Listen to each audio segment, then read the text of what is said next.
We are live. Hello, welcome to the Onyx Path Twitch channel. I'm Travis Legg, and I'm going to shut my mouth for the hosts. All right. They're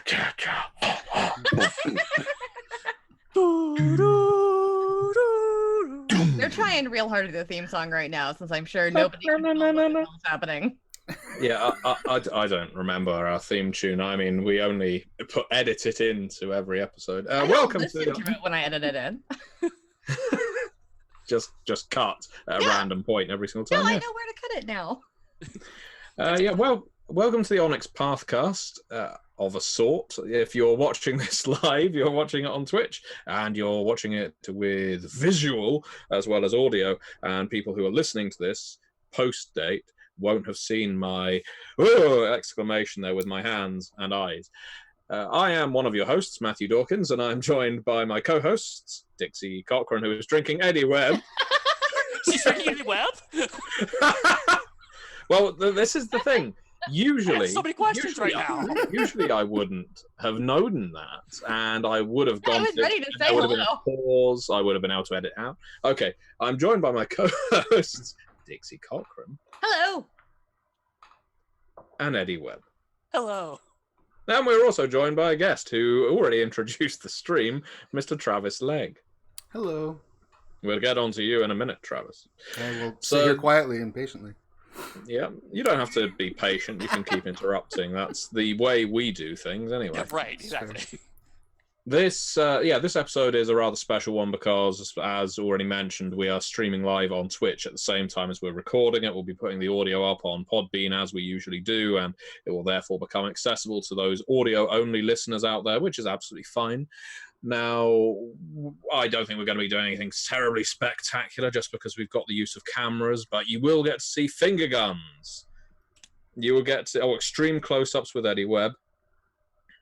And eyebrow raisers from me, I guess. Inquisitive eyebrow raisers. There you go. And so Watch research things on our phone in real time now. Yeah. Hang on, they mentioned a thing I've never heard of. Yeah, if y'all just see me go head down, it's because they said something I don't know about. So we don't have too much of a topic for this episode of the Pathcast, other than the fact Travis is with us, and Travis has been doing some fantastic work for us with the Twitch channel over the last week, and will be going on to do so. No pressure, Travis. None whatsoever. Yeah. No. And so we're going to be interviewing Travis as part of this episode. We're also going to be talking about what we've been finding with our Twitch, I guess, what would it be? Our journey, the start of our Twitch journey. Our path. Our path? Our Twitch path? I suppose, yeah, I guess that's a bit predictable, though, isn't it? Oh, right. How dare I? We have only just passed through the Onyx gate. We have yet to really reach the Onyx path. And then the Onyx highway. The Onyx off-ramp. Yeah, the Onyx turnpike. I've been stuck on the Onyx roundabout for the past. I can't get off. I just go in circles. Look, kids, V5 exalted. Look, kids, V5 exalted.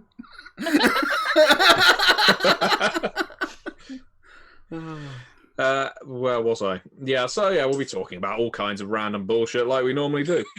There you go. It's the, as usual, utterly professional, top-tier podcast that you have become used to in listening to us. And if this is your first introduction, well, of course, would an introduction be anything other than first to the Onyx Pathcast, then you may not be familiar with the fact that Dixie, Eddie, and myself host a weekly show called the Onyx Pathcast, where we talk all about games, game developers, processes that go into the process of games, the industry, systems. We do deep dives into various settings and so on. The Onyx Path handle, and we often veer widely off of topic and talk about video games. We talk about what is fun. We've mentioned that many, many times, as well as good experiences, bad experiences, all kinds of things related to gaming. So if this is your introduction to the Onyx Pathcast, welcome. We're very pleased to meet you, and do not be fazed by the fact that most of the time we're an audio-only venture. I am sure you will find that fun and interesting too. just out of interest, co-hosts, because we don't really speak about it often. How have you been finding the Onyx Pathcast journey all the way up to episode 60, whatever this is?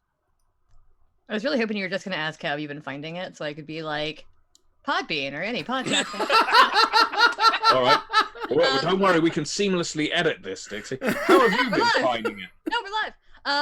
I've really enjoyed it. Like, it's one of those things where I've been an avid podcast listener for probably 5 or 6 years now. I just got into them and started like finding other podcasts based on ones I had listened to because I found the guests interesting and whatever.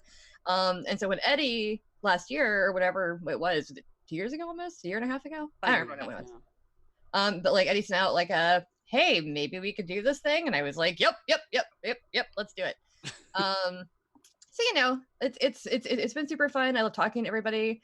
I do love talking to developers and writers that I might not know all that well. I think that's super cool, just to kind of like get their stories, and even just finding out finding out stories from Rich that I didn't know because I wasn't there in the White Wolf days, or finding out stories from Matt McElroy or Eddie and you, like talking to y'all. I feel like I've gotten to know my coworkers a lot better just because if we tell a lot of personal stories and talk about personal things on the podcast, and that's super helpful. I keep saying super. I don't say super that often on the regular podcast. I think I'm weird. Super duper. Well, because the video, it's now super video. It's the video and all the aberrant that you've been playing on this channel. Right, there you go. Yeah, right. Eddie, do you have any thoughts? I think it's great. I love this podcast. I mean, obviously, I was predisposed to it. Eddie hates it. Like this is my idea, so I mean, obviously, I hated it from the start. But also, for those who don't know, way back around the ancient days of 2008, I did another podcast called the White Wolf Blogcast, which was just me sitting in my office rambling for 15 minutes at a time. So I've always kind of wanted to come back to that space, and genuinely I found having multiple people on, both you as co-hosts and also at the other guests coming on, just adds a lot of depth and texture to it. I learned so much about y'all, but also even though I've been in the industry longer than both of you, it doesn't change the fact I'm still learning constantly from both of you and from our guests about cool things I hadn't thought about before, new ways of perceiving things, and just trying to be a better writer and even a better person. So yeah, this episode sucks, and I think the whole Pathcast thing is going to end very Wait, we can't gloss over the fact that I think Eddie just admitted on live camera that we've made him a better person. Yeah, how can you really improve on perfection? Is what I ask myself when I think. Because you're not talking about me. Yeah, what has this podcast done for me? And I have so very little. I figured out the flicker on Dixie's screen. It's interference from Matthew's ego messing with the signal. That just called me out and said it's because I was somber, and I was like, don't talk about that. Oh, that V5 clan bane. No, I found this, the Pathcast experience, great fun, and I'm almost saying it as if this is a denouement, but it's not, at least not so far as I know. But no, I love being able to record these, being able to talk about the game. There's a certain amount of catharsis as well to being able to talk about our industry and our work within it. As my co-hosts have quite rightly pointed out, we learn a lot from speaking to our guests and talking to each other, but being able to speak pretty freely about our experiences, whether it's developing books, editing books, writing books, playtesting, interacting with fans, or whatever, is useful. And I think it's something that a lot of fans find beneficial to listen in on, partly because it allows them to get to know us, get to know the minds behind certain games, but it also it helps them understand the process that goes into these products that they love. Mm-hmm. So one thing I don't think we talk a lot about is the fact that Rich gives us an extremely free hand with this. Oh yeah, Rich doesn't know what the episodes are about until we tell him like the week they're coming out. Right. And it would be very easy for him to say he wanted to vet topics with him, to guest with him. He could very easily, and frankly, we'd be happy to do that if he did, but he never has. Yeah. He's trusted us to just do it. A couple times he's emailed us or me afterwards, hey, by the way, here's some information, maybe you should correct or whatever. But so it allows us to really, when you're hearing the podcast, it's not some sanitized corporate product. It's just the three of us talking about things that we find interesting and valuable. So. Yeah, we have a spreadsheet of like possible topics, and then we occasionally add to it, and then possible guests. Because we've gone through a lot of our kind of primary developers that we work with a lot. Mm-hmm. So we're at a point where it's like, should we get this writer on? Should we get this layout person on? Should we, talk to this person? Should we talk to somebody again? Because there are people like Megan Fitzgerald, for instance, who is, I think, our first guest, right? Yeah, well, very near first. Yeah, and I'm pretty sure we decided she was our first guest. So yeah, I'll look it up while you're talking. Okay, fine. But like she's developed so much for us and has done so much even since then that having her back on might be something that we should do, because it's like, you don't want to repeat guests in the first 40, 50 episodes, but I think we're at a point where we could repeat guests because she's done a lot of work since we last talked to her. I have an update on Megan Fitzgerald. You're correct. She was literally episode 2. That's what I thought. Yeah. Yeah. We needed a for the scrolling at the bottom. Yeah. Yeah. Beyond that, Travis. Now, I'll make sure I'm ready next time. All of this self-congratulatory bullshit out the way. We do have a guest here who occasionally raises his voice, and his name is Travis Legg. By way of introduction to our guest, I've not worked with Travis for terribly long, but what little I know of him is he is a creature born of massive enthusiasm for his art.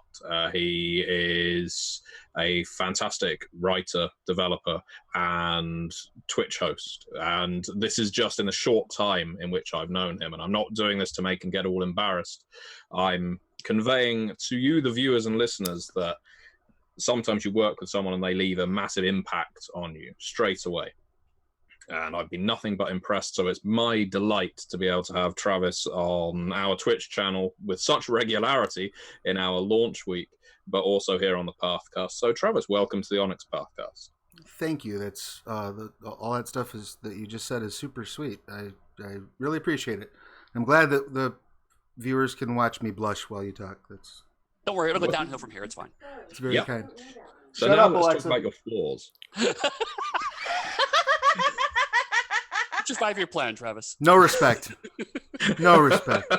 Now that we've gotten that out of the way, let's talk about how you could improve. I'm sorry. Sorry, you were saying? This is actually a what's it called? A performance review? An incident learning process if we were playing Orpheus. There we go. There we go. It's we don't often do interviews where there's all three hosts and an interviewee. And now that I'm looking at it from from a visual perspective, it is a bit X Factor judges panel like, isn't it? Because there are three of us, only one guest. I imagine it could be quite intimidating for someone. I wish I had some paper so I could pull the same joke that Ashley was pulling on the Aberrant stream with and the just start numbers. Yeah. If I had any sense, I would be intimidated. Fortunately, I had my sense surgically removed. So I don't have any paper near me. How do I not have paper near me? I make books for a living. So Travis, let's first of all talk about what we often talk about first of all with our guests, and that is how you first got into role playing. Oh man, that's a story. So I grew up. I was born in a little town called Mauston, Wisconsin, which is about 45 miles north of Wisconsin Dells, home of the world's largest water parks and largest water slides. And growing up as a child who was afraid of water, I didn't spend much time doing that. I was kind of a nerdy kid. My brother was also a nerdy kid, and one of his best friends, who lived right across the railroad tracks from us, used to go down to Lake Geneva for this thing called Gen Con all the time. And he would come back with like handwritten character sheets that he had played at tables with, folks like Gary Gygax and Dave Arneson and these types of people, and come back with stories about how awesome this was. So we didn't have anybody to run the games, so my mom went and bought us the Red Box and was my first DM. I was probably 5. Yeah, and I was really, at that point, it was just like my brother's doing something, so I want to be involved, I didn't really get my head around it till a little bit later. Right. But, yeah, I was similarly 7 when I first played, and it was because my mom's friend that lived with us for a while played. Yeah. But Exactly. but yeah, so it's the same thing where like I didn't like I played a spellcaster because I read books and I thought wizards were cool, Right. but I didn't understand the spellcasting system like I was 7. Right. But you were there's- right. Spellcasters are the coolest class in every game. It's a fair assessment. So yeah, I mean, disagree. I played that, and then my relationship with role playing games got weird as my life in general got weird. My parents split when I was like 11, and I picked up. I remember I had gotten out of RPGs. My brother and I weren't getting along too well, and then I was way into Eastman Laird's Ninja Turtles comics, and I picked up the Teenage Mutant Ninja Turtles and Other Strangeness book. Yep. And I remember distinctly one of the factors that led to me eventually moving to Rockford, Illinois with my dad instead of living with my mom was I brought that book into the house, and my mom's new boyfriend, who was super Catholic, was like, "That is the devil's plaything." I'm like, it's fucking Ninja Turtles. Like, what? Like, You were like, now I think it's even cooler. right? That's Like, what happened to me. what's demonic about a turtle that likes pizza? So yeah, that was one of the many factors that led to me eventually moving in with my father. And when I got down here, everybody was like, I moved here in January of '93, I think. And I distinctly remember the first friend I made when I lived here, this kid named Dan McDorman. We made friends because he was sitting in the McDonald's right next to my school with his feet propped up reading a copy of Vampire. And I was like, "Ooh, what's that?" He's like, "It's a role-playing game." I'm like, "Shut the fuck up." It's a role-playing game, but we get to be vampires? And the rest is history. Yeah, so You're like, I'll show you demonic. Right, exactly. So I started playing and played a lot. I didn't really attend school so much as I stopped there. I had coffee in the morning, went to choir class, and then left for the rest of the day. I went to high school for 3 years. I amassed 4 credits during that time. One of them was an excused PE credit from a skateboarding accident.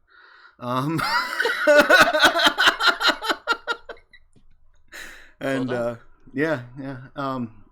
And then I had kids super young, because when you're not in school, you're off doing things that lead to children often. And so, like when my daughter was born, she would be a week with me and a week with her mom. Right. So on the weeks that she was with me, I would be at home, parenting.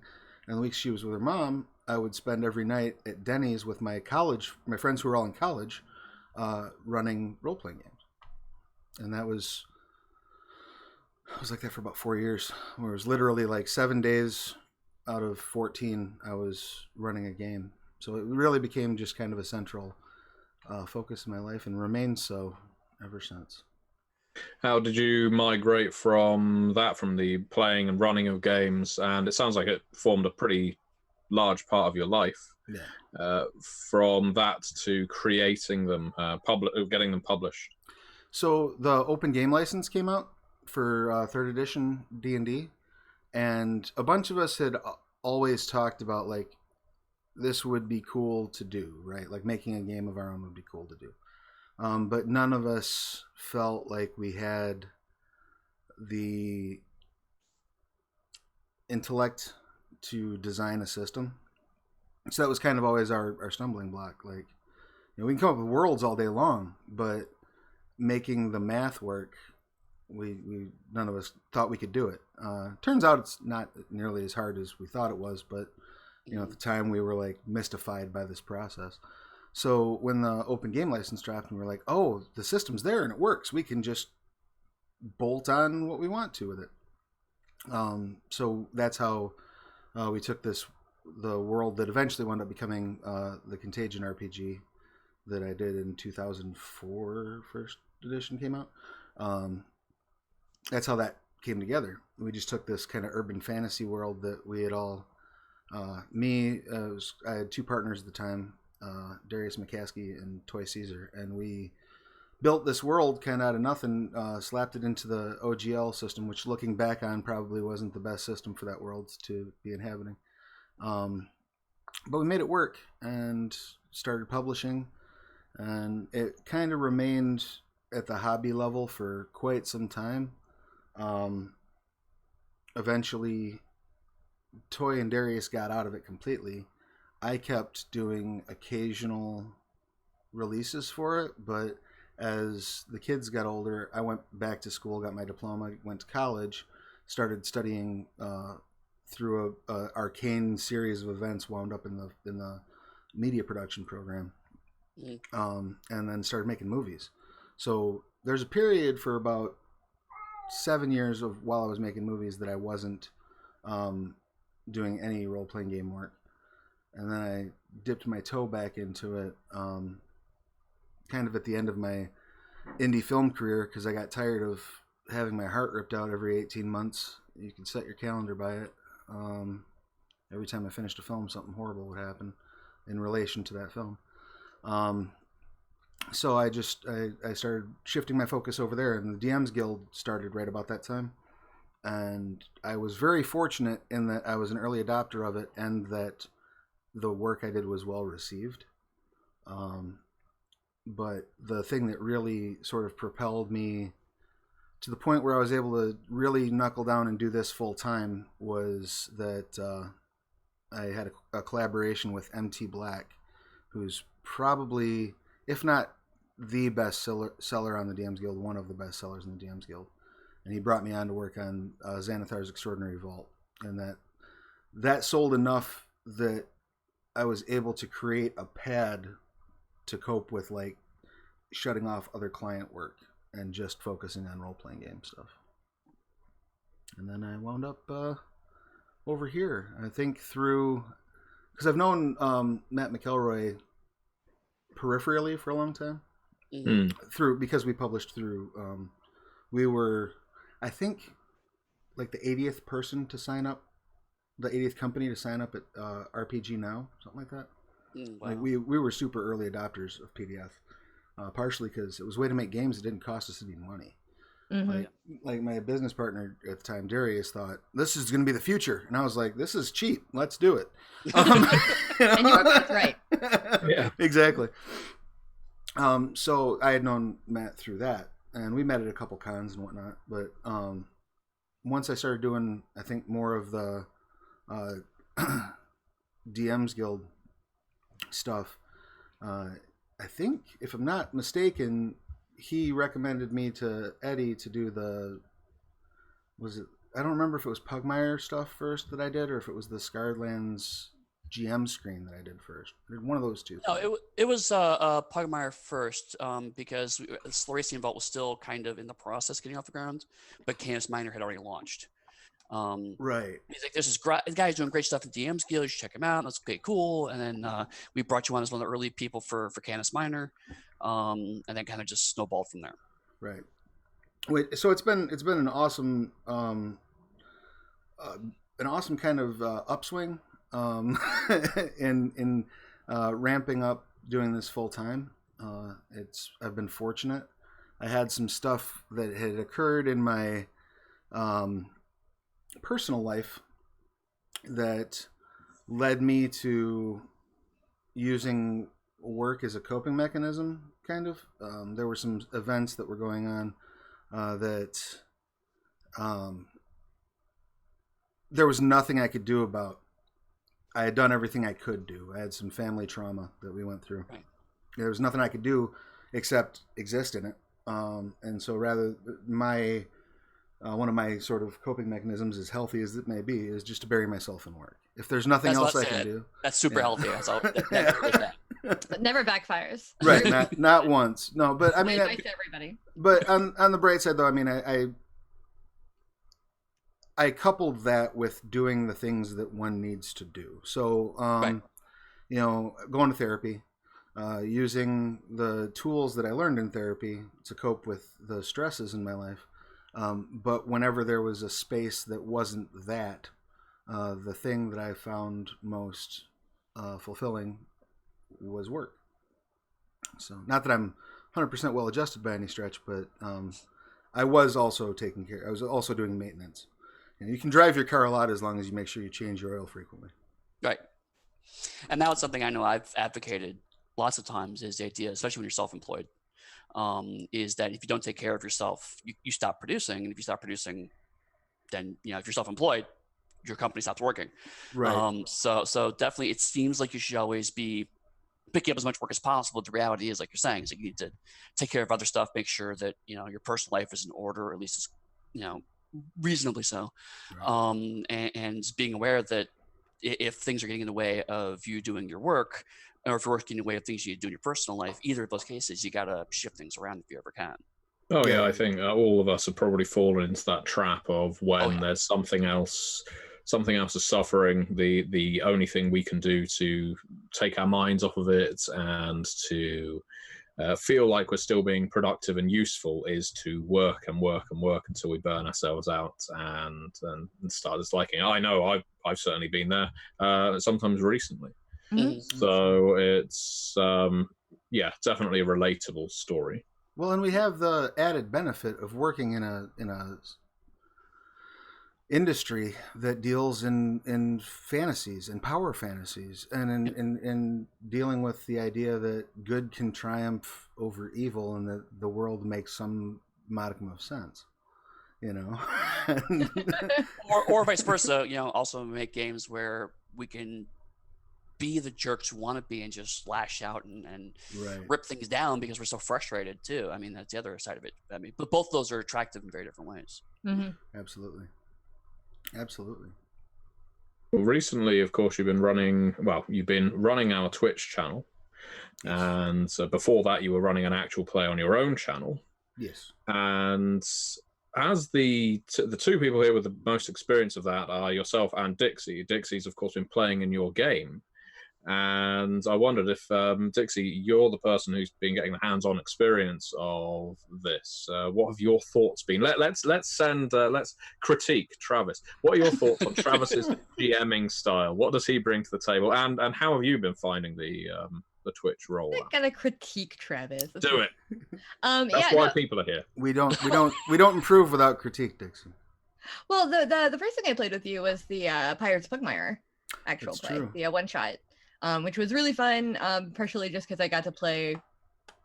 There's like one of the pieces of art that was on the Kickstarter and everything is this just amazing Sphinx cat, and I was like, I have to play this cat. I just have to be this cat. This cat is important to me now. So that was really fun. It was a one shot, so like the one thing about one shots and stuff is that you don't really get to know the other players as well if you don't already know them, right. And that's something that's I think that's the hardest part for me, even with like doing the Aberrant live stream. Is I do have a little bit of anxiety. I think most people do, especially in nerdy circles. And having to like perform for people that you don't know can be scary. And I think sometimes my anxiety means that I end up saying something like inadvertently not as nice as I'd like it to be, because I'm just kind of like, what do I do? Sure. And I get very like nervous. So that's the one thing I would say is maybe, I don't know, like, if we're gonna do like a 2 or 3 shot game again, I'd love time to meet people beforehand. Yes. Chat with them in person without this Twitch thing happening. I agree. It's not like, I'm getting to know you right now, but you don't know my sense of humor, you don't know my personality, I don't know yours. So like, you can take people wrong. Right. So that's the one thing I think I would change in the future is like have like, even if you're gonna do character creation live or a session 0 live, have like a good half hour to an hour beforehand to like hang out and talk. No, that's good. Here's who I am. That's a good point, because you are sort of these games do require us to be able to interact on a meaningful level with people, and like it's part of the reason I always get super nervous going to con games, because you have no lead in with these people. You know what I mean? You're sitting down at a table full of strangers, and one of them might be horrible. Like that's the thing too. It's like the old adage about like, if you have a bad experience at a restaurant, you're going to tell 10 people, and if you have a good experience, you might tell 3. Right. Like half the stories you see about con games are horror stories, because that's when people feel compelled to share the stories. So like, just getting them to like sit down with people and be like, okay, we're all nice, we're all decent people. Here's my sense of oh god, my Google Home started listening to me. Stop it. We're being taken over by machines. But so it's just one of those things where it's like, I've seen Connery play before, but I still don't know him as a person. Right. I just like know him as a player. And I had never met Ashley or Cassandra or James. So it's like, Right. but past that, it's been a blast. Like, I think your style is very laid back. It's very fun. You definitely always have a story like ready to go, but you're also really good at like, if we do something besides your story, then you're fine with that. I like the way you play NPCs too. Like I will love Barkley forever in our pilot team.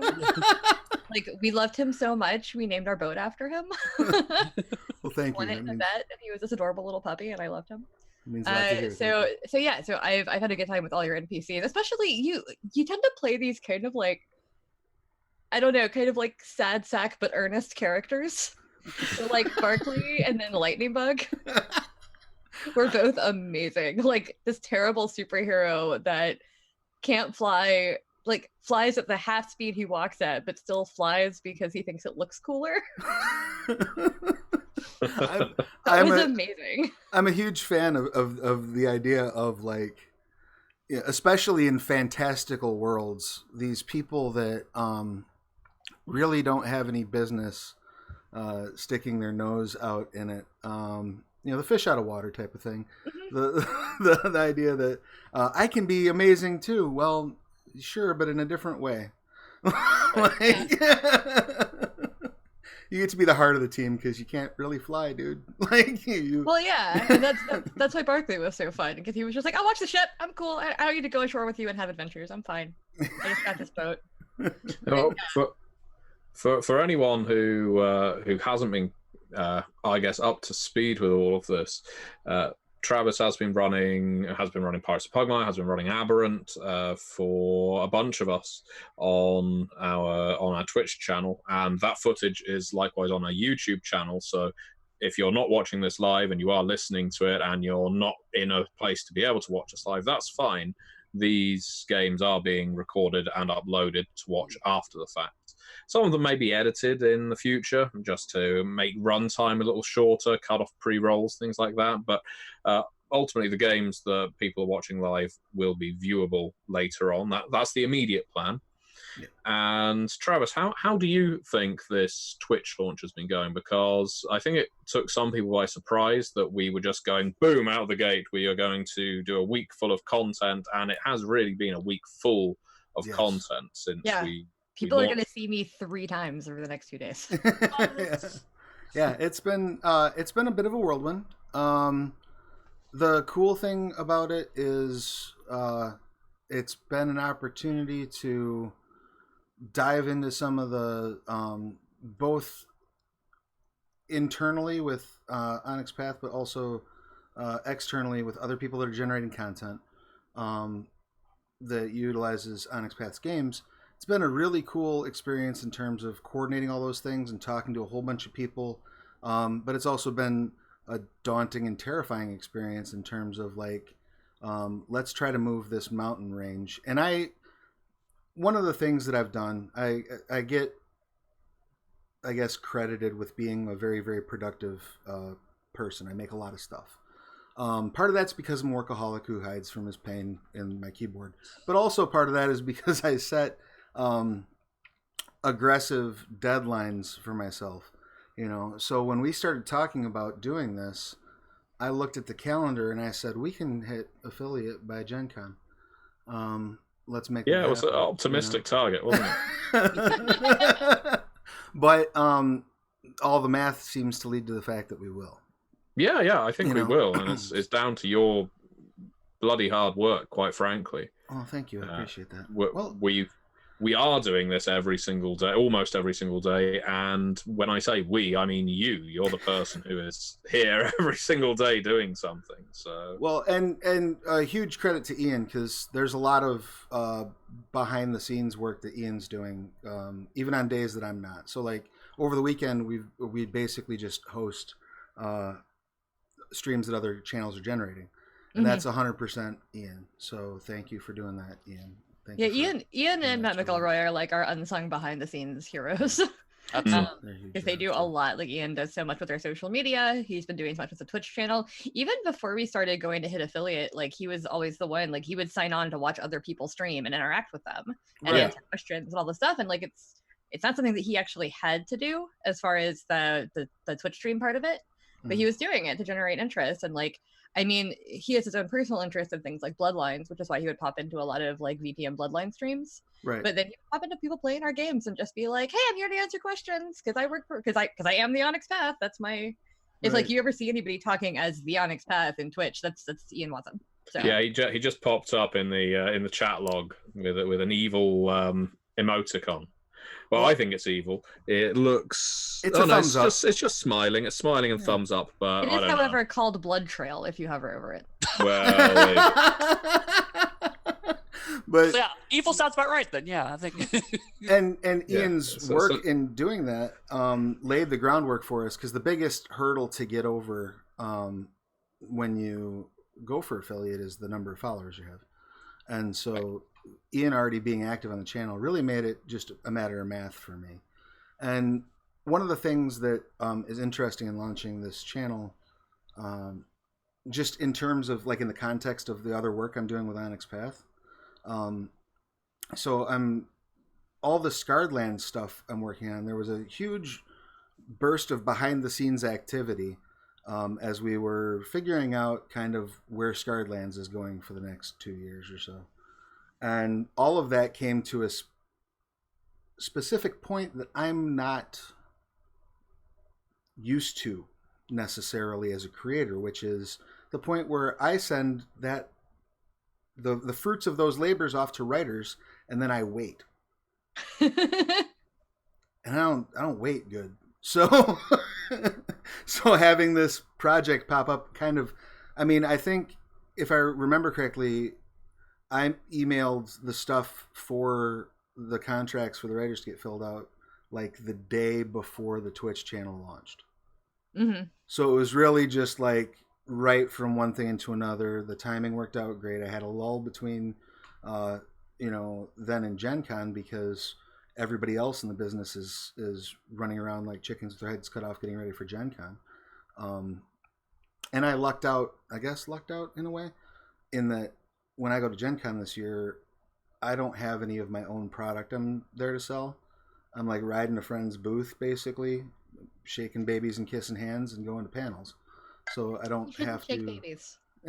You should not. We as the Onyx Pathcast do not advocate the shaking of infants. That's not a thing you should do. By all means, throw yourself into work as a coping mechanism and burn out, but please don't shake them. But we have imagine the court case. Well, I heard it from 3 good authorities, and I guessed they all advocated it. No, do not shake infants. I'm just gonna. Yeah, never take anything I say ever as advocating any behavior, because that's a good way to end up in jail. Well, on that subject, jail. Yes, you're nicked, mate. Your work on Scarred Lands recently has been pretty damn prolific, and not everyone is familiar with the Scarred Lands campaign setting, whereas you most definitely are. So let's hear your elevator pitch for Scarred Lands. How do you sell it to players and prospective customers? Take Greek mythology, squeeze it through Heavy Metal Magazine, and slap D&D into the mix. Stir it and chase it with a shot of whiskey. That's Scarred Lands. That's quite nice, actually. I've been editing it all wrong. I didn't have to take shots of whiskey afterward. You should start. This is very important. No, one of the things that I love about it, and this is something that Matt McElroy and I have talked about quite a bit, just because he's also loves the setting, is that it's kind of like you lived in, like, say, the Forgotten Realms or some, high fantasy setting, right? And then gods and titans showed up on your stoop and started fighting. And there's like body parts and remnants of that fight laying around. There's entire geographical features that changed on the surface of the planet because somebody's, dug their axe through the ground while they were swinging at somebody else. And that's the world you live in now. Like, sorry I was late to work. There were, Titan spawn were running through the village, and I had to wait. It's like there's this video on YouTube that I think of when I think of Scarred Lands, and this is going to seem like a weird connection until you stop and think about it. There's a video on YouTube of a guy that lived in Australia, and he was calling in to work because he said he was going to be late because there were kangaroos fighting on his car. And he's on like a landline and like holding his video phone up, and there's two kangaroos just boxing leaning up against the side of his car. To me, that's Scarred Lands. That's a full quote. Scarred Lands is like two kangaroos fighting on your car. It really is. Leg. Really is. Can we please, like, if we do a second printing, just put that real big across the cover of the book? I'm for it. Dixie's been copied in on this. I've been sending art notes to Mike Cheney recently for one of the vampire books I'm developing. And sometimes it's really difficult to come up with interesting ways to describe a feeding scene because we've all seen it over and over again. But you do need to depict it because it's a game about vampires. I do not like where this is going. Yeah, now I'm thinking about those kangaroos fighting, and that's quite inspiring. I can imagine that being depicted in a role-playing game, but I'm not sure which. Oh, Doesn't Contagion Chronicle have an Australia chapter? Can't it's got a New Zealand chapter, but like, I think dead, gross, like body horror, Werewolf the Forsaken Kangaroos, like. Ooh, you go that way, yeah. Where kangaroos? They came from. They could be 30 feet tall, mutated kangaroos that were fighting. Yeah, they came from down under.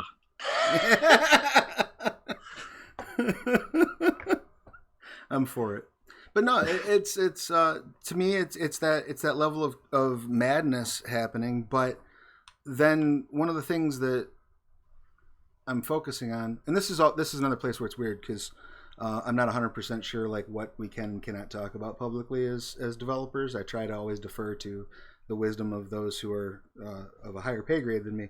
But having said that, I feel confident in saying that with the two Scarred Lands projects that have been announced, the Vigil Watch and Yugman's Guide to Yelspad, we're trying to focus more on like what the people of Skarn deal with on a daily basis, what life is like there. There's a whole lot of material from 3rd edition. There were like 40 books, I think, that were put out for 3rd edition that have this deep, rich lore for the setting that you can do a deep dive into. What we want to do is give you kind of a surface view of what it's like to inhabit those characters that are between levels 1 and 10, which is where most campaigns happen.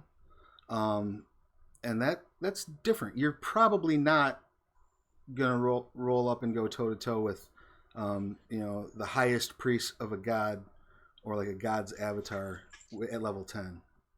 You okay, Dixie? My cat just scared the crap out of me. And everybody got to see it. Anything can happen on the Onyx Pathcast. Like he just jumped out of a box and I didn't even know he was down here. Is it Bebop? No, it's Apollo. Oh, wow. I just... oh god, I was very startled. I'm really glad I don't like yell when I'm startled. I just tense up. Come here, buddy. So be a good screen to expand a little on the Scarred Lands subject, you've been quite heavily involved, I believe, in this large adventure path for Scarred Lands that's currently going on the Slorician Vault. Yes, Vengeance of the Shunned, or how to confuse news outlets and players at the same time. All right, so explain a little about that, and then explain a little about Vengeance of the Shunned. Allow me to set the record straight on how all this works. So, I was working Gamehole Con last year, I believe, and I was running some demos for Onyx Path, and I was hanging out at the booth. And every time I would speak to Matt McElroy, I would say, "What do you need?" what can I do for you? What can I do for Onyx Path? What can I do for you? And he would say, "Bring me coffee." Right. He would say, "Bring me coffee. And Bring me coffee and get out of my face, kid. You're getting on my nerves." No, he would say, we started talking about how it would be very cool to see this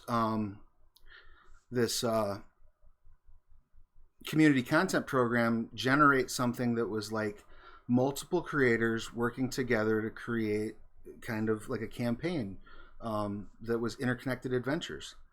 And I took that idea and ran with it. And so I reached out to a whole bunch of people I knew that had done quality work on the DMs Guild, that have their own followers in the DMs Guild, and said, "Hey, I got this idea. Very simple idea, but let's all tack what we want to tack on top of it." So I wrote the first adventure, the last adventure, and the basic plot of it, and then just had other creators do the interim stuff. This is all community content. This was all before I worked on the spell cards, if I'm not mistaken, which was the first Scarred Lands project I worked on, like for Onyx Path. This was all done under the Sluritian Vault, which is their community content program for Scarred Lands.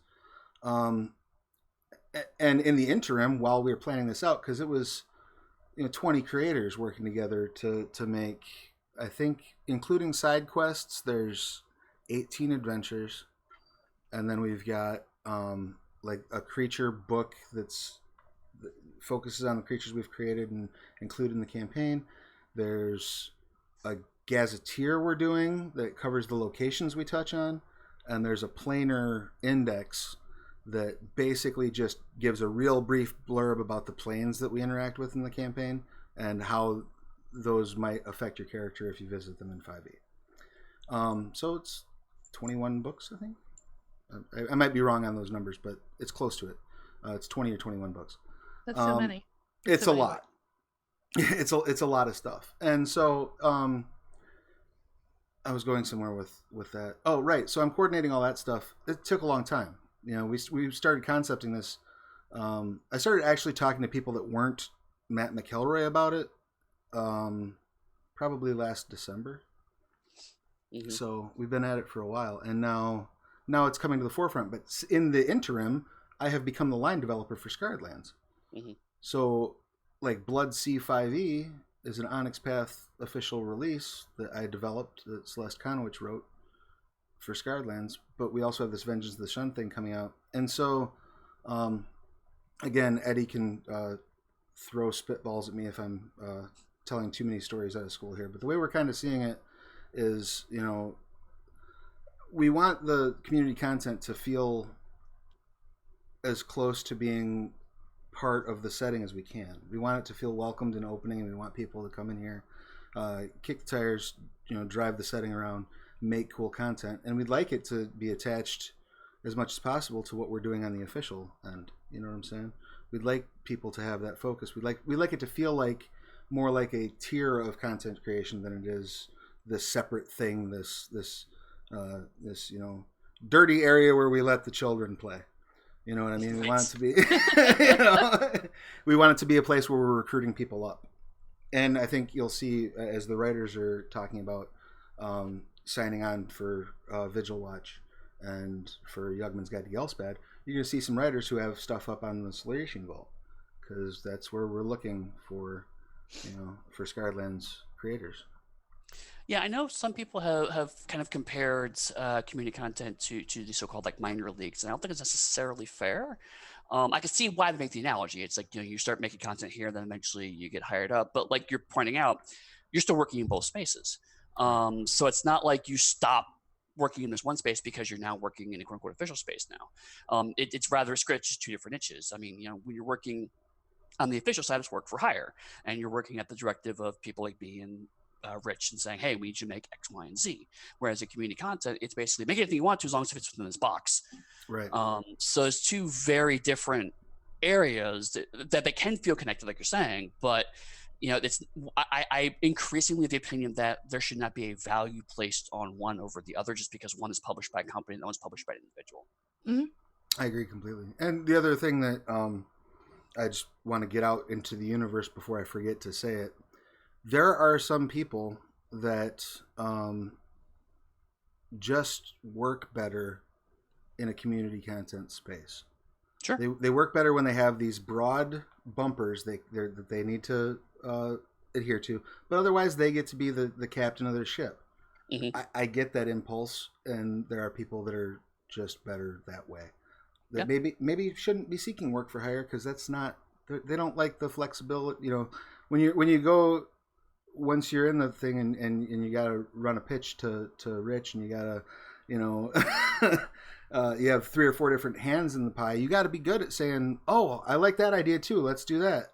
Mm-hmm. You know, whereas with community content, you do get to be a little bit more protective of your babies, and that's fine. Nothing wrong with that. Right. Just, you know, some people thrive in that environment, and some people thrive in the other, and that's absolutely totally cool. Yep. It's incredibly beneficial to the game lines involved, and not just the Slurisi involved, but Canis Minor as well, of course, for Pugmire, Monarchy's Mao. The volume of content with something like Vengeance of the Shunned, it adds credibility to my mind. This is down to my perception, and I assume that because I see it this way, I assume that some other people do as well, that if a game has a lot of content available, that means there's going to be people who are first accessing the game and find, ooh, okay, there's lots of options here. There's lots of books, and I don't just have to go down the regular channels to get it. These ones, I only have to spend $1.99 or $3 or $5 to get a supplement. If I want a starter adventure and there isn't an official one out yet, there might be one available on the community content. And as you say, the fact that a lot of these writers will work on both it leads to a fantastic crossing of talent, and it's a brilliant recruiting ground for us at Onyx Path to find all kinds of writers. Something we harp on about a fair amount on the Pathcast, that it's a damn good way to hone your craft and get yourself noticed. If you do a lot of community content and it's well received, then you've done half the job of networking in a way, because you can say, look, here is my body of work. Yep. Absolutely. Well, and one of the things too that because coming from some of the community, there's like a Facebook group, for example, where a bunch of DMs Guild creators get together and talk. And one of the things, I guess, that I would like to stress, just in terms of Onyx Path's community content, is it's much easier right now to be seen and recognized and become a big fish in a comparatively small pond. If you look at the numbers, because these are new community content programs of game lines that are not Dungeons and Dragons, you know, if you look at the numbers, you're not dealing with, it's not even about competition, it's about just signal to noise ratio. You know what I mean? You put up something for Canis Minor and it looks cool, it's gonna get spotted. It's gonna get spotted by Eddie, the guy who makes the decisions for Pugmire. You know? Yeah. In the video game space, it's called discoverability. Right. It's, you know, if you try to put your game up on Steam, it's going to sync almost immediately. Right. But, you know, if you're able to, because this is a smaller marketplace, for lack of a better term, you know, you're right. Quality will be more visible, will show up more frequently because it's just not as much churn.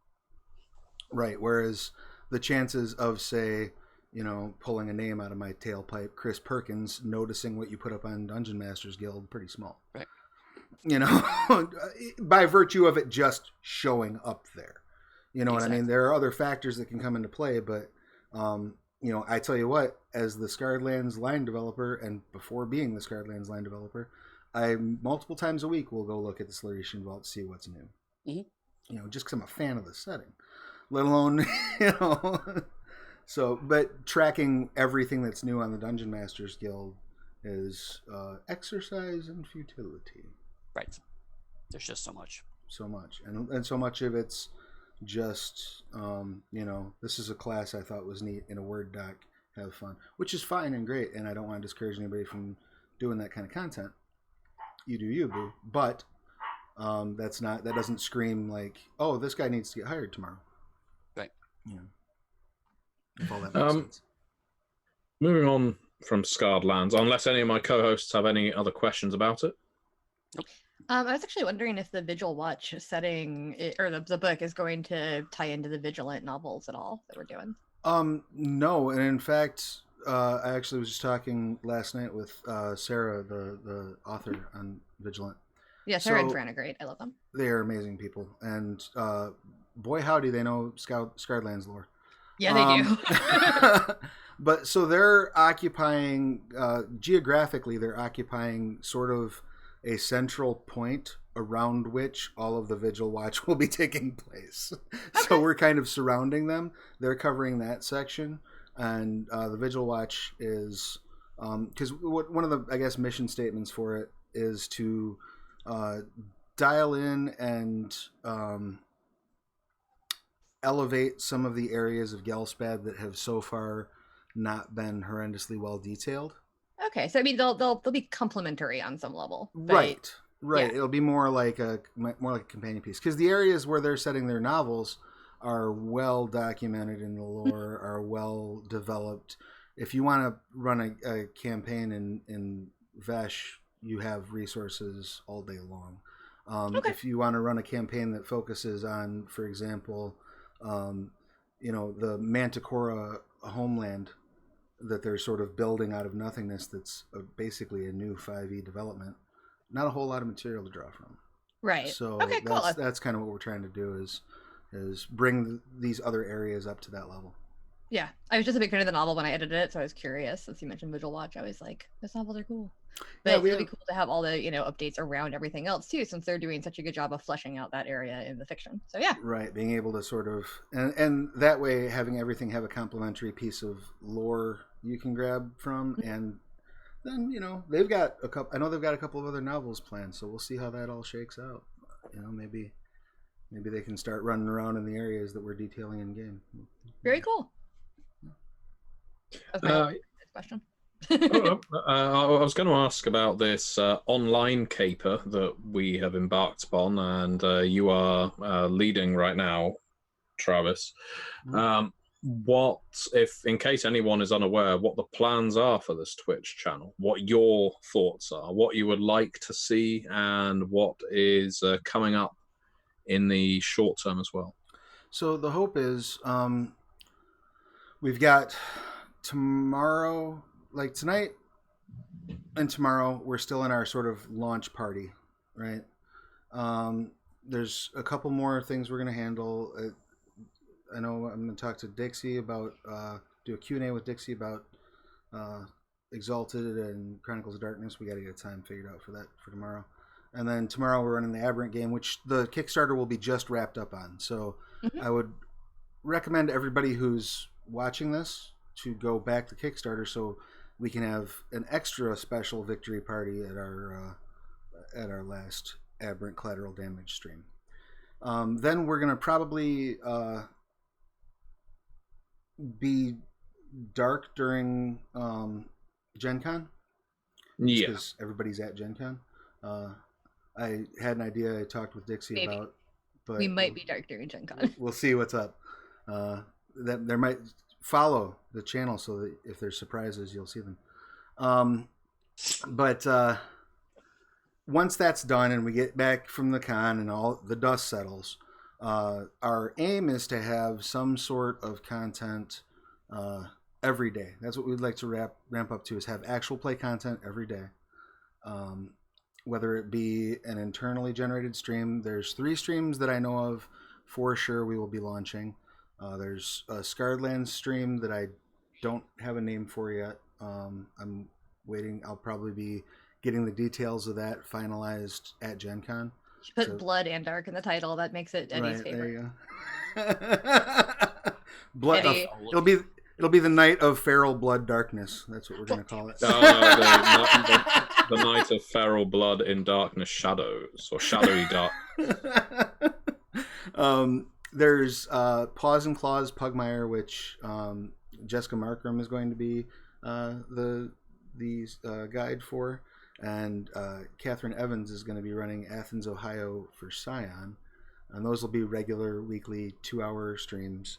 Our goal for our internally generated streams is to make them appear weekly, make them 2 hours long, something that's digestible, gives you a look at the setting, a look at the gameplay, and a chance to get to know the characters, but without you having to commit to like some, epic. I got to sit for 6 hours to listen to this pot. No, that's a little much.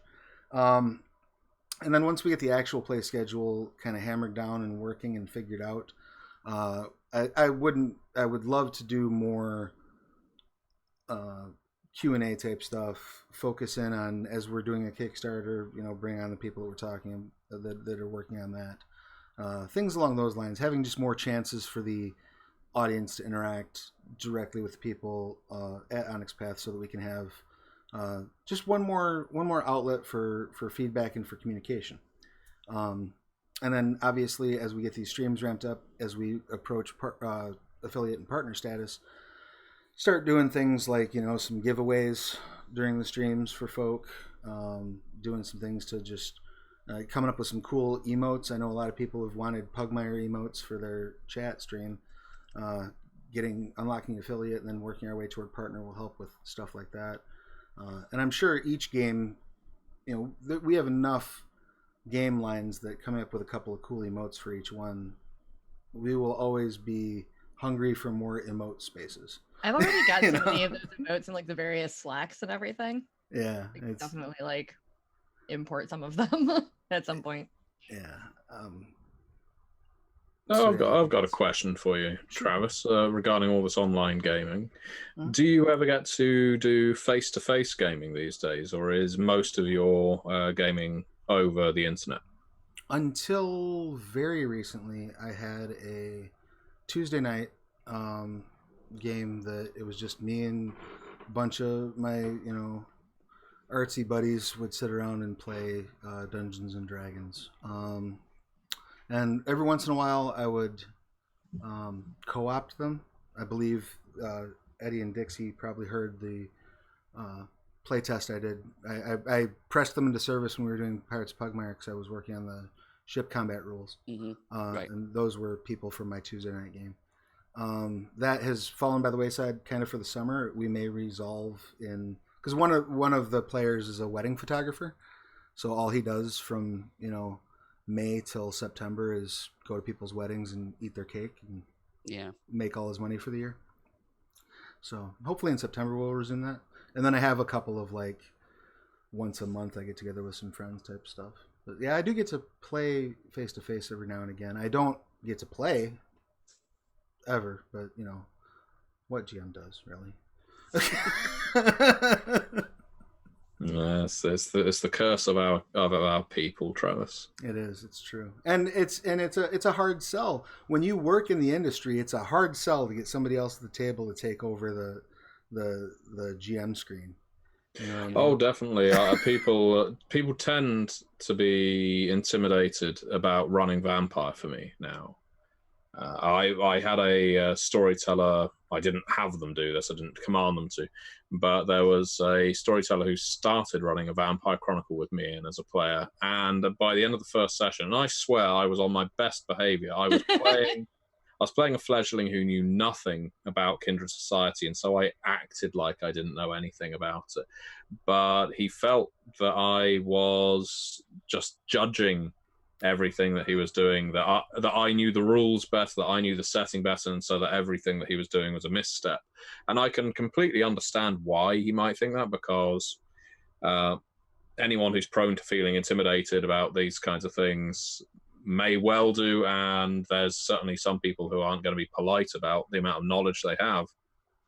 But yeah, it has made that kind of experience has made finding games quite difficult. Not always, though. Currently, Clara is running V5 for me for Red Moon role playing, so that is a brand new experience. That's part of where you having the YouTube channel works against you, because when me and Neil and Megan went and played some Scion stuff at Midwinter last year and just didn't tell people who we were. Right. Like Neil and Megan are pretty inconspicuous. I personally had like a wig on. I didn't wear my glasses, like some other stuff. So people just know me as like the green hair and the cat eye glasses. I wasn't that. Right. So, like we're in there playing this like Scion LARP, just all incognito because we don't want them to know that we all work on it. Right. That's smart. If you can swing it, it's smart. Mm-hmm. And like, I tend to like when I go into a player space when I'm there to play, I tend to focus on characters much like the NPCs I run. They're these sort of sheepish or fish out of water types that I like to find a weird character thing that maybe doesn't even make freaking sense in the context of the setting, but I just happen to fall into here and play those moments because I'm a fan of like awkwardness and weirdness and I'm not ashamed to get like to be the first guy dead in a fight. Let's get him, guys! It's fine. But I think people do feel that like because I also like crafting story and telling epics and building things.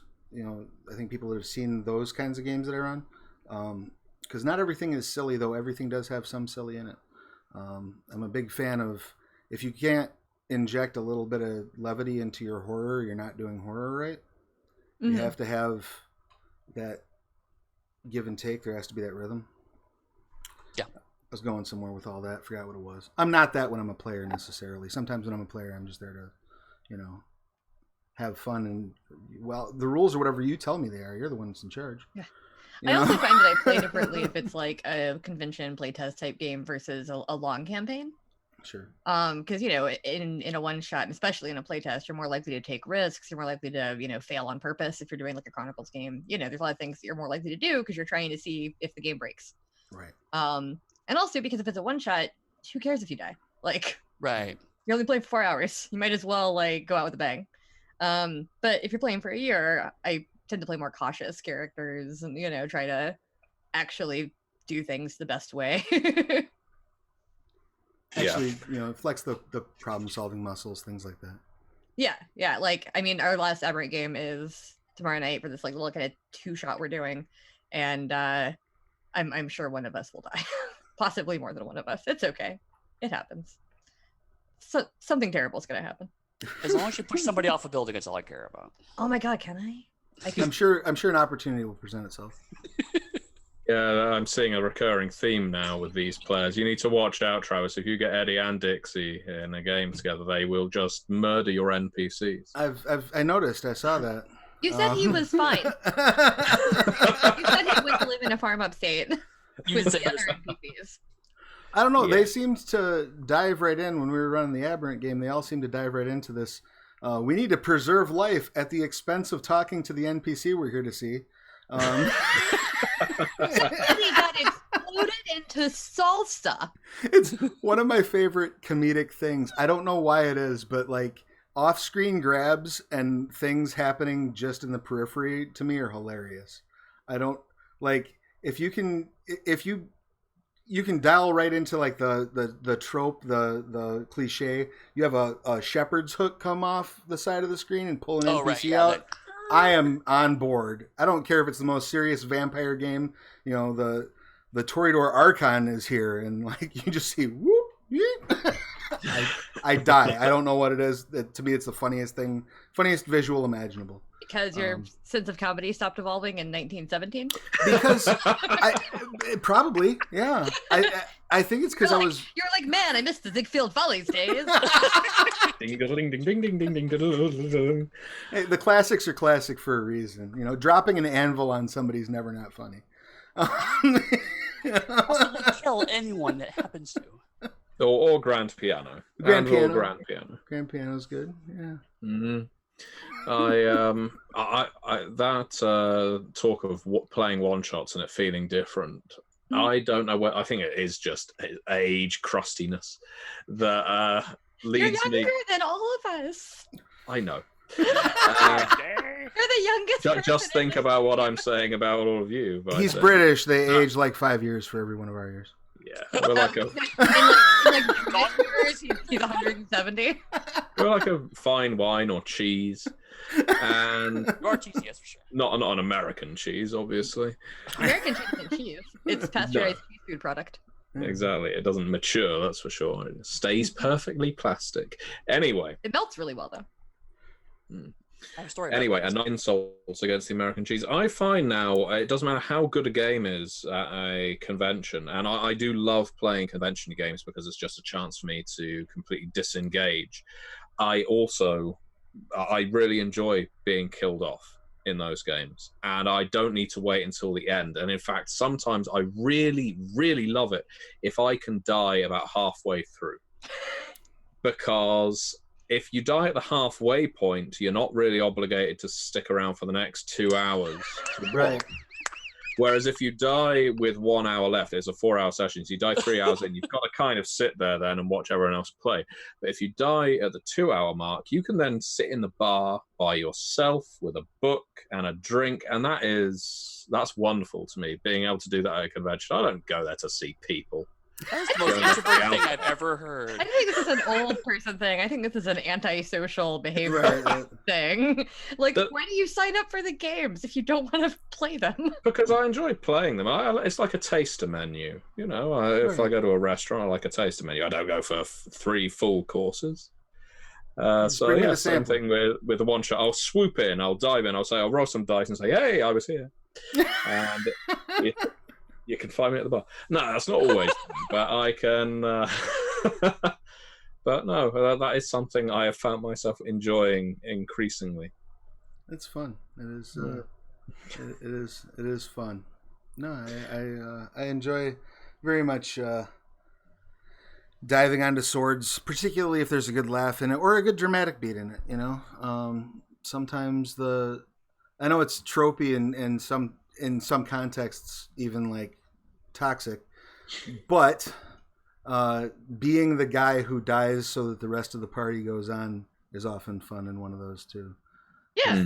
Who doesn't love a good blaze of glory self-sacrifice? Right. Like, get them for me. Now, if you do that and then they all also die, you're just like, damn it. Right. Fuckers. Like, or they're just like, oh, that was dumb.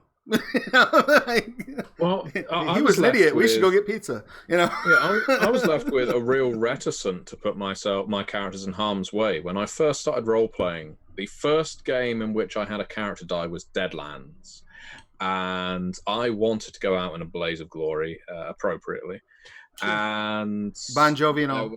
Yeah, exactly. And we were sneaking into some enemy encampment. And we knew the name of the person who was running the encampment, and we had to find a way of getting into his particular part of the barracks or something like that. And I had my character, a preacher, stand out in front of one of the watchtowers that was manned with someone with a Gatling gun, and I called out the antagonist's name. I was trying to draw him out and challenge him to a duel or something like that, call out his honor. And the GM, quite rightly, I guess, just had me peppered with bullets from the guy up in the watchtower because this person's intruding on our encampment. Right. It's all bastard. And I thought, well, the other players, while this was going on, I said to them out of character, take advantage of this, use my death as a distraction. They didn't. They just all stayed hiding. And afterwards, the GM said to me, "You're a real dick sometimes, Matthew." And I said, "What? Why?" He said, "You just killed off a perfectly good character like that." I said, "Well, you killed me." Right. And I said, "Yeah, but there was no real way around it. There wasn't another way I could have played that. You were just asking to be murdered." And so after that, probably for another 2 years of role-playing, I just never put my character in harm's way because I was afraid of doing something stupid. So there's a lesson to learn from that, GMs. See, I grew up kind of in the opposite because I've talked before. I've played a lot of Cyberpunk 2020 back in the late 80s, early 90s. And that was a game that aggressively encouraged you to kill characters, not in a cheating way. But it was if your character does something dumb, you deserve consequences. Right. You're going to die. Right. One example in the game I played in was not my character, somebody else's character.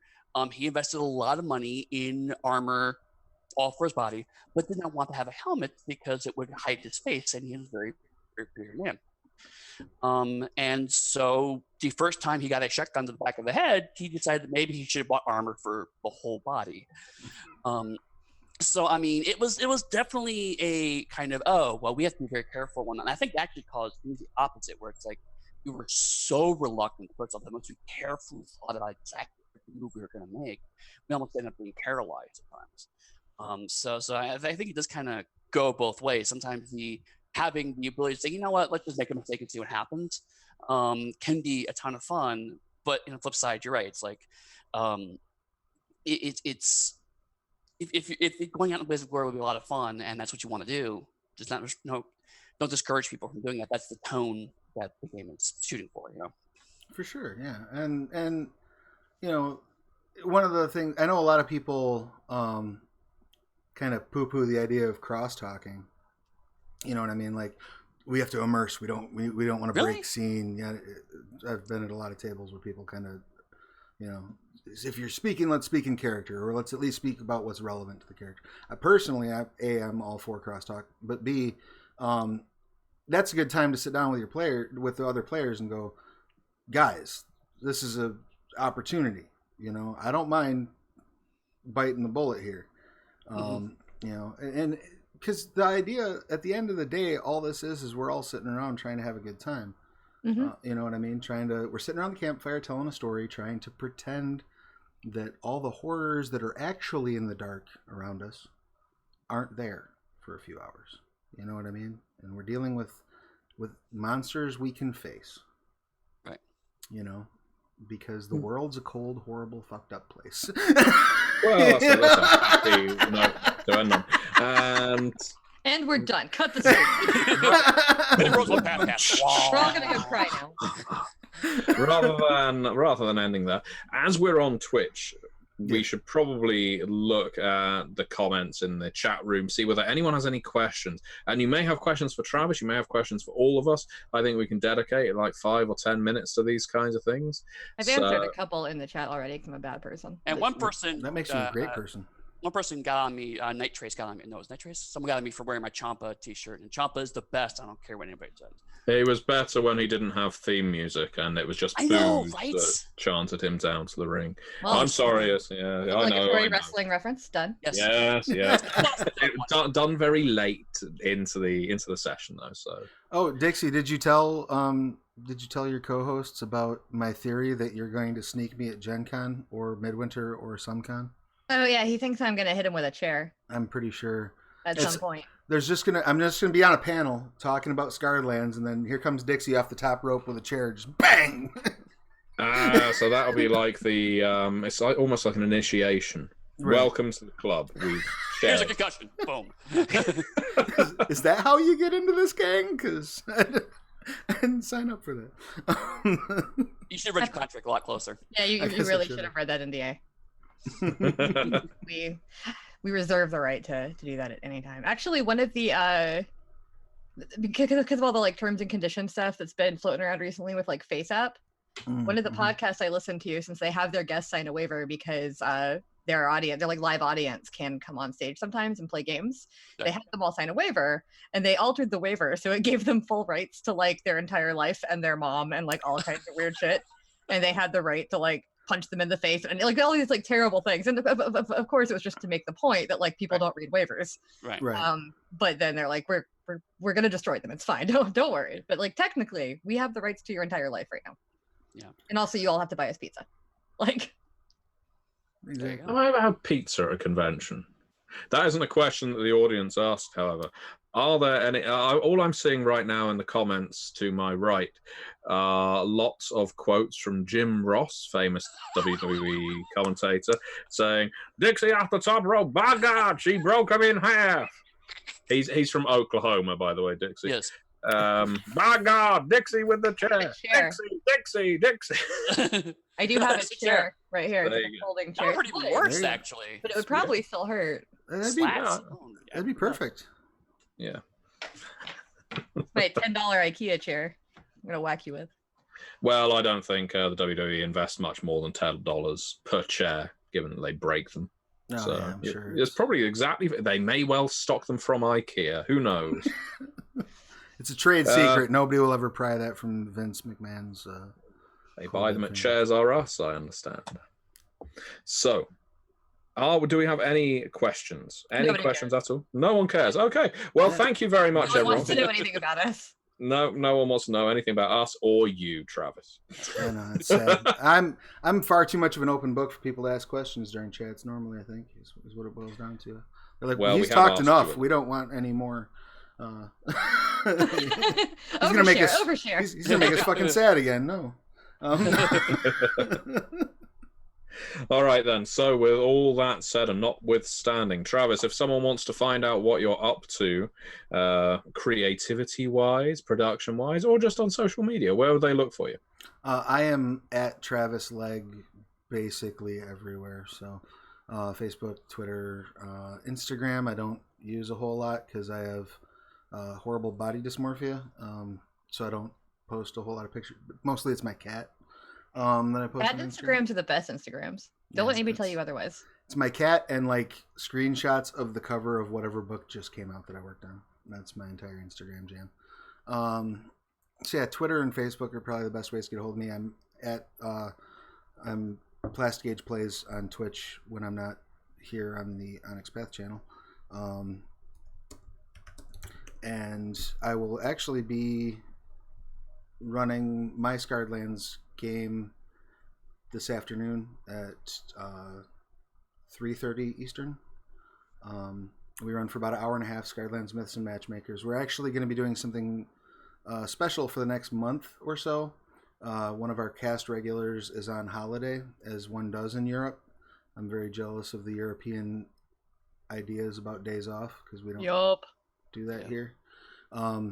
But while she's gone, we're going to drop some level 1 characters, and we're going to run through some of the Vengeance of the Shunned campaign. So we're going to run through the first few episodes of that while she's gone. And that will be hosted, I believe, here on the Onyx Path channel as well. Superb. So real easy to find.